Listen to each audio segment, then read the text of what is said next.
Hi everyone, it's Laura here for Studio Katia, and in today's video I'm going to share with you how to create a cute card with a rainbow paint drip effect using distress inks. I started off from some watercolor cardstock that I cut to a size that is slightly larger than the US A2 size, and I have here my distress inks. I chose Wilted Violet, Picked Raspberry, Carved Pumpkin, Mustard Seed, Twisted Citron, and Mermaid Lagoon. I am working on a glass mat, so this is a sleek surface, and I started by pressing my ink pads on the glass mat so that I would release the ink. As you can see on my desk, I also have a paintbrush. Off screen I have a jar with clean water, and then I'm also going to use my distress ink sprayer to help me create this drip effect. As a first step, I'm going to spritz some water at the top of this watercolor panel, and I'm going to do that until I see that some droplets start forming and they start dripping down, because this will create our pattern. At this point, I can go in and start adding my distress inks that I diluted with a little bit of water again from my distress sprayer. If you feel that your pigments aren't moving well enough, you can always spritz some more water, and then you can move on and continue adding your color with your distress inks. Another thing you could do is to tape your cardstock to a hard surface so that you prevent it from warping, and the warping also creates some pulling at the top that I cleaned off with a microfiber cloth, so it's not really a big deal, but if you wanted to avoid that and maybe keep your cardstock a little bit flatter, you could definitely tape it down.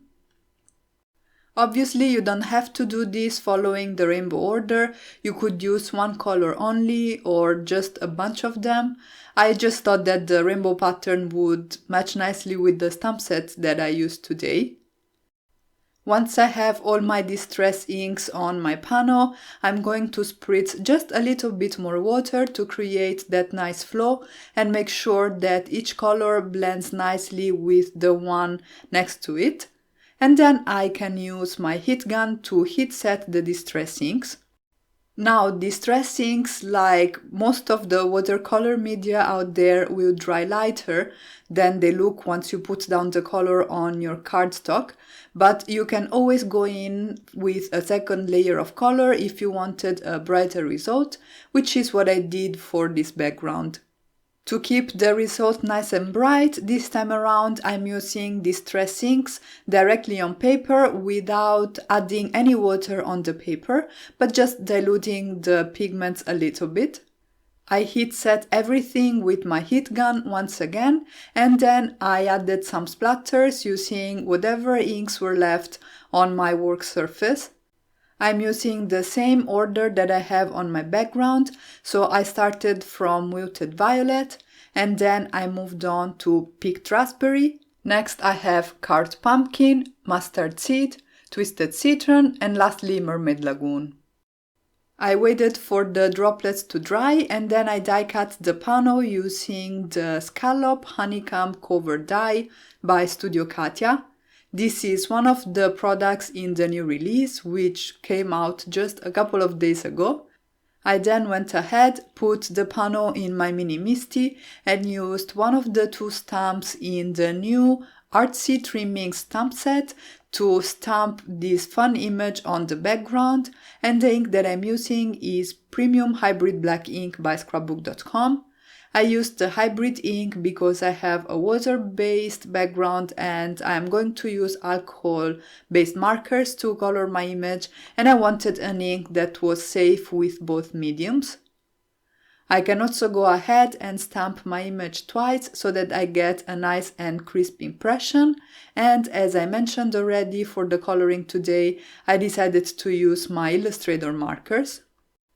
I am going to use the same colors that I have on my background, so basically I don't want to change the color palette at all. I just want to create a little bit of depth and dimension on my images by adding some shading. I will not include the entire coloring for this image because I want this video to be mostly focused on how to create the background and the rest of the card. The technique that I'm using is also pretty simple. I'm doing some very easy 3 marker shading where I have the darker areas on the outer portions of the images and I'm blending them towards the center, which is the lighter portion of each of the image. And for your reference, if you're interested, I will have a color chart that you can find in the blog post that will be linked in the description box down below. And this way you have a reference for the colors that I used and you can see which marker combination was the best match for the colors that I had on my background.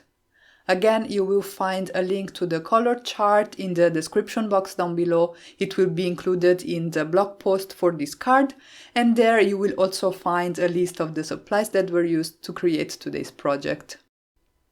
Off camera, I also went ahead and stamped, colored and die cut a couple of extra images.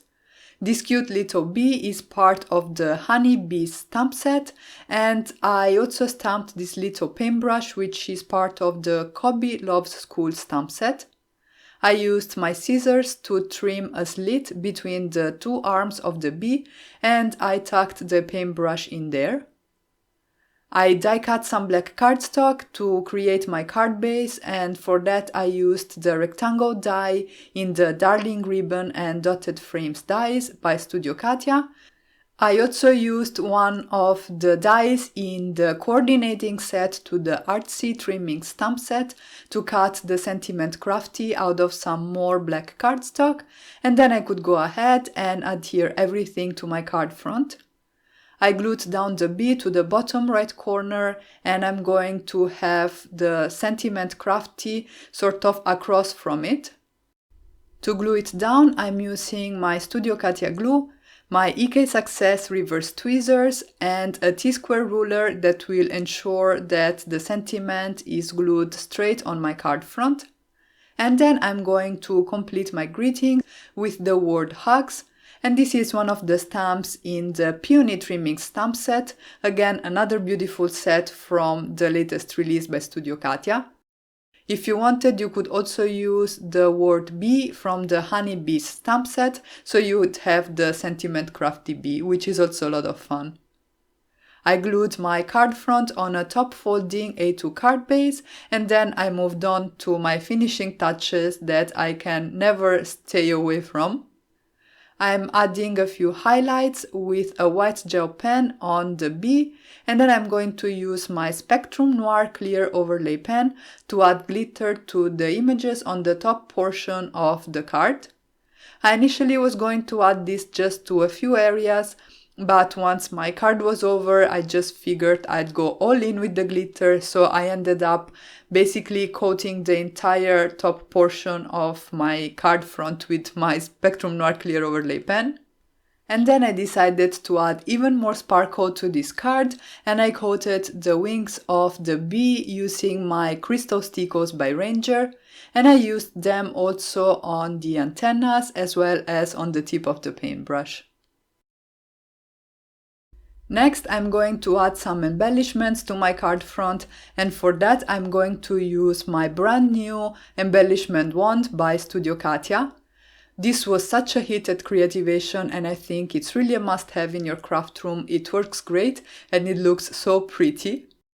You can use the metal tip on your wand to move your sequins as this doesn't stick to your embellishments, and I also like to use it with my triangle trays because when my crystals or my droplets are upside down, I can easily push them against the edges of the tray to flip them right side up. The black tip is what you can use to pick up your embellishments, and because it's wax based, you can mold it with your hands and decide whether you want a finer tip or a more dull tip. The tips are also replaceable, and in general, if they do lose tack, you can sort of work the wax back with your fingers and restore the tack. But if you need to, you can replace the tip, as I said, without having to buy the whole tool. The embellishments that I'm using are the iridescent bubbles by Studio Katia, and I used the mix that was already present in the store, and I also paired it with the tiny bubbles which were released with the January release, so on January the 27th. I used the metal tip of my wand to place them where I wanted them on my card front, and then I can use the wax tip to pick them up. I'm going to add a little dab of glue, and then I'm going to drop the embellishments on the card front, and it's like magic. The wand releases them the moment they touch the glue. The very final touch, I promise, for this card was to add some glossy accents by Ranger over the crafty part of the sentiment. This is another step that I use very often whenever I have die-cut sentiments, because I think it adds a very fun extra shiny touch to your card fronts. In this case I went a little bit overboard, but I wanted to show you that there is a very easy fix, because you can take a dotting tool. This is a very inexpensive dotting tool that I have in my craft room from times where I thought I would do polymer clay. And I'm just using it to pick up the excess of glossy accents from where I don't want it to be. I'm cleaning it off, well, with my hand, but you can use a paper towel if you don't like getting your hands dirty while you craft. And then I can go back in and keep removing the excess glossy accent until I have a nice and clean result. At this point I can leave everything to dry and my card is done. And here you can see the final result. I really love how cute and colorful this card is. I believe the new Studio Katia release is absolutely wonderful, and I also love all the sparkle from the glitter that I added with my clear overlay pen and crystal stickles. And that's it for today. I really hope you enjoyed this video, and I hope I inspired you to create with the Studio Katia Honey Bees and Artsy Trimmings stamp set. If you haven't already, make sure to subscribe for more card making and paper crafting inspiration. Thank you all so much for stopping by and have a great day.